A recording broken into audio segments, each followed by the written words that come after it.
Hey everyone, it's Final Round and my name is Jordan, and this video will be for the two games on Sunday for the men's basketball in the Olympics. So far for Saturday, the games have gone pretty well. I am filming this before the final game with Greece and Canada. So let's jump into these games and see if we can find any value. So these two teams have faced each other before in the World Cup in 2023. It's Puerto Rico versus South Sudan. Puerto Rico won that game in overtime, so this should be a pretty close matchup. These two teams, talent-wise, are probably near the bottom amongst the field, but we can give both of these teams the description of scrappy. And they could pull off or make teams really nervous when they play against the better teams. But we're starting out with them playing against each other. So we'll start with Puerto Rico. A notable player is going to be Jose Alvarado from the NBA. They won a qualifying tournament in Puerto Rico to get here, and then they went 0-4 in exhibition games. They played against Spain, Canada, Australia, and Greece, those better teams, and they weren't able to beat them. They do have a former NBA player named Tremont Waters, who in those qualifying games, he dropped 24 points and 18 points. And then Alvarado in the final qualifying game dropped 23 points. And then when I took a look at the exhibition games, the minutes and the stats were all spread out all over the place. It's like they were trying to find like a diamond in the rough going into the Olympics to get more playing time. But when it mattered the most to qualify, that's when the lineup was shrunk a little bit and the rotation was smaller. And that's where we got to see Jose Alvarado and this Tremont Waters play very well. So I have a few picks for you depending on what you're using to make bets. But I noticed something with Prizepicks. So they have Tremont Waters at 14.5 points. He scored 19 points in that World Cup up against South Sudan. And like I said, he dropped 24 and 18 to qualify here. So 14.5 points on DraftKings is actually minus 155. This line should be bumped up to 15.5 points, but they haven't bumped it up on Prizepicks. So my first pick is going to be Tremont Waters over 14.5 points with that minus 155 on DraftKings. I don't think you can find this on Underdog. So for Underdog, they actually have a lot of combinations. I do like Jose Alvarado points plus rebounds at 19.5. He actually wasn't getting many assists in all these games leading up to it. I was actually thinking about taking under on his assist, but the line's at like 3.5, so it's pretty difficult to take an under on a 3.5 line. But I do like him at points plus rebounds. He was getting a lot of rebounds for his team, and he was a leading scorer in a lot of the games. So if you are betting on something like DraftKings, putting a parlay together, since they don't have points plus rebounds, they do have his PRA at 23.5, and that's at minus 135. I don't mind that as well for Jose Alvarado. So you won't find that on Prizepicks, but I do like Tremont Waters 14.5 points for Prizepicks, and then on Underdog I like the combination of points plus rebounds for Jose Alvarado. So let's talk about South Sudan. In March Madness terms, South Sudan is that like 12 seed that you don't want to face because they could sneak up on you. They are a sleeper. And I say that because they played the USA in an exhibition game and they lost by 1 point, 101-100. I'm sure the US was like,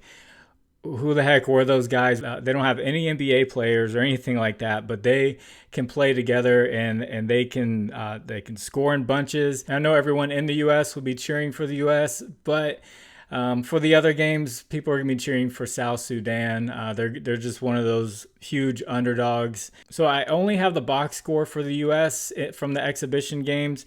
They don't keep track of a lot of stats for the other ones against different teams, but they went 2-2 in exhibition games. One of those losses was the U.S., obviously.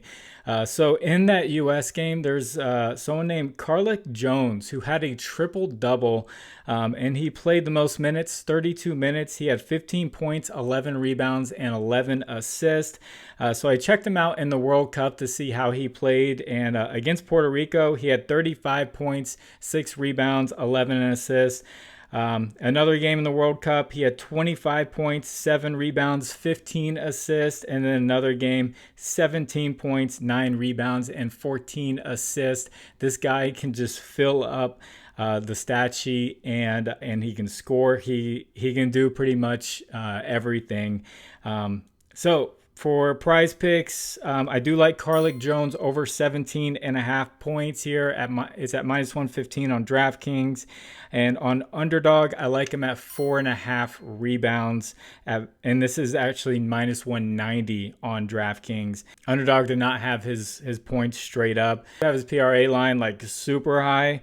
But for those 4.5 rebounds, I think you get good value here with it at minus 190 on DraftKings.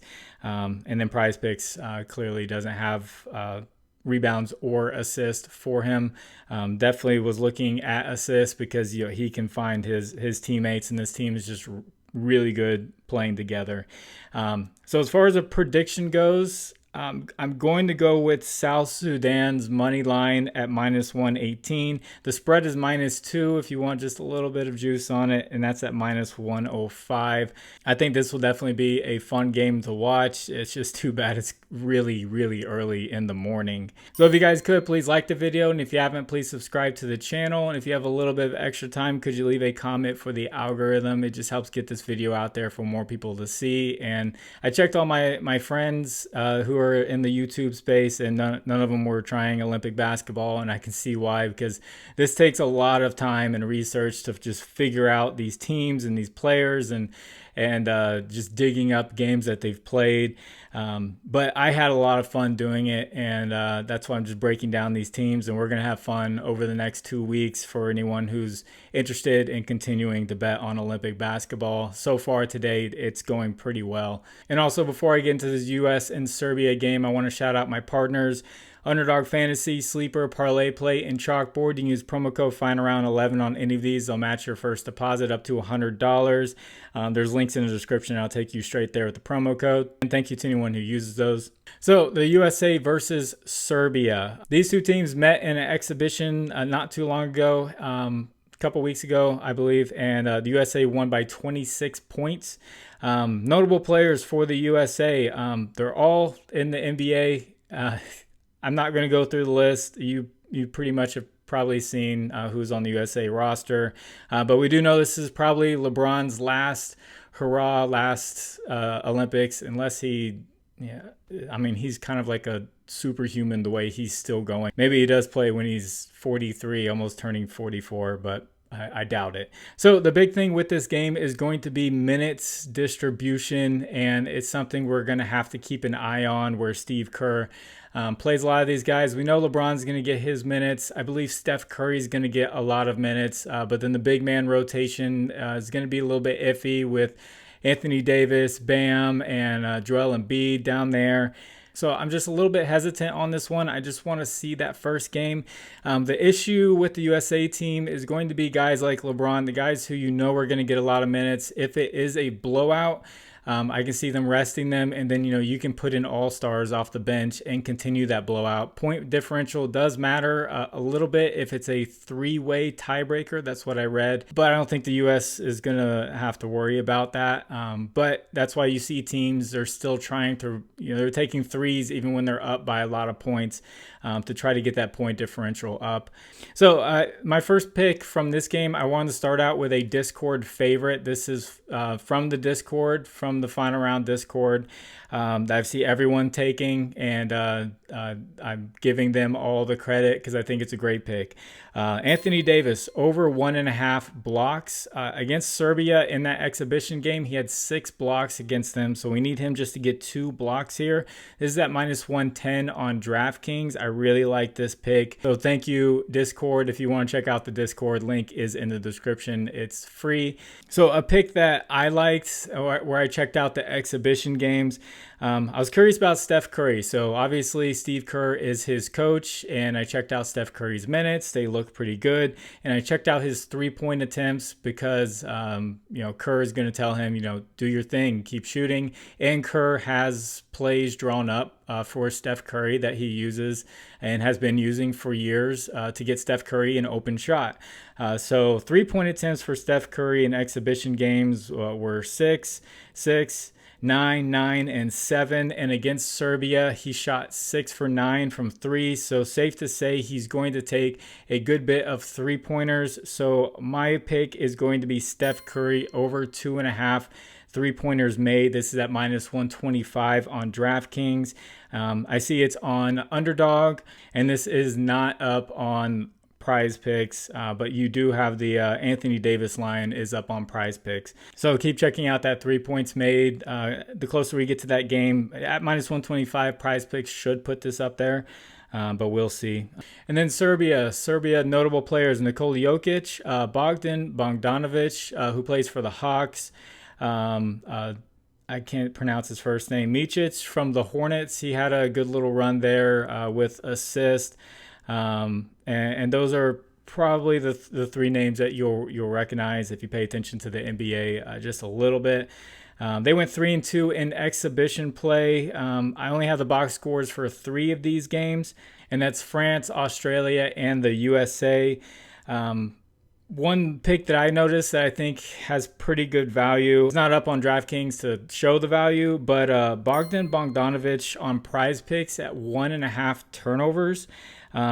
I like the over on that against the USA. I feel like the USA, they have very good defenders, top defenders. And Bogdanovic only played 1 of these 3 exhibition games, and he had 3 turnovers against France. So at 1.5 turnovers against the USA, I do like the over on that. And then when it comes to Jokic, I know everyone's going to want to play a Jokic line. These 3 games, he had 20 points, 12 rebounds against France, 14 points, 14 rebounds against Australia, and then 16 points, 11 rebounds against the US. So his points line, I feel like, is iffy. His rebounds line at 10.5 is going to be a sweat. He went over this in all the games and just barely went over against the US. But if I had to take a Jokic line, if I had a gun to my head and I had to take a Jokic line, I would take his rebounds over at -110. He's actually favored to go under. According to DraftKings, they have it at -120 on the under. In those 3 games, he played 28 minutes, and 30 minutes. So I expect him to play around that many minutes. And I would love this line if it was against any other team. But I'm going to call this just a lean for me at 10.5 rebounds. If you just feel like you have to play a Jokic line, I would go over on his rebounds. And as far as the prediction goes, the U.S., they really beat up Serbia in that exhibition game. I imagine it'll be a little bit closer. The spread isn't like 20 or anything like that, so I would take the U.S. at the spread. I think them just coming out very first game, no one's sore or anything like that. I think they're going to play very well here. Jokic and Bogdanovic just aren't going to be enough to really keep up with the U.S. and I think this could be a really big blowout for the United States. And then as far as a recap goes, for those who care about the Saturday picks, first pick, I did have Santi Aldama over 6.5 rebounds. He had 5. He went under. He did score very well. I wish they had a combination of points and rebounds. They put out combinations later. But he went under his rebounds line. I had picked that because he had gone over in all 4 of the qualifying games that they had played in. And then I had Jock Landale over 10.5 points. This was 11 even on Prizepicks. He had 20 points, so that hit. And I had Australia at the spread at -5. They won by 12. So that hit as well. So that was 2-1 for the Spain and Australia game. And then Japan versus Germany. I didn't have a pick for Japan. I felt like Rui Hachimura's lines were pretty high up there. And it sounds like Rui I think he had 20 points. Sounds like he pushed for a lot of people and he went under for a lot of other people. So I'm glad I didn't take that pick. I did feel like that was a little too high. And then I had Franz Wagner over 5.5 rebounds. This was minus 115. And he ended up with 6 rebounds. And then I had a lean of Mo Wagner over his points. This was at around 11.5, I think, on Prizepicks. And he ended up with 15 points. So that went over. And then my game bet, I had Germany first half over 11-point lead. They did not get that. They had like an 8-point lead, I believe, but they did hit their full game spread, so I should have just stuck to the full game there. So it went 1-1 on the official plays or whatever, and then I hit the lean on Mo Wagner. And then Brazil versus France at Bruno Caboclo, under 13.5 points at minus 130, and he ended up with 0 points. I also say if you can get him on Underdog, under 21.5 points plus rebounds, I'd take the under, and he clearly went under there. And then Victor Wembanyama, I had him. This one was a little tricky. I said DraftKings has him at minus 120 at 18.5 points. Prizepicks has him at 19.5 points. Underdog has him at 20.5 points. Definitely don't take Underdog. I said I like DraftKings, so he hit that. He ended up with 19 in the middle, so that hit. And then he went under on the Prizepicks one, which I said I guess I would take it up at 19.5. So that's like a split play there. And then I had France to win with a spread at 9.5 for minus 108, and they won by 12. Call that 2 correct or 3 correct, and then we'll call 3 and 1 because I went under on the Prizepicks for 19.5. So if you had DraftKings and you were straight betting all these, you'd be doing pretty well right now. We will see how that Greece and Canada game goes. So hope you all do well. Good luck to you if you continue to bet this. I'm having a lot of fun digging up this information. It does take a lot of time. So if you do well with these picks and you feel like giving back, I have a Cash App and Venmo in the description. You can donate back to the channel. And I'm going to get this edited and get it out to you. So God bless you. It's the final round. My name is Jordan, and I will catch you on the next one. Bye.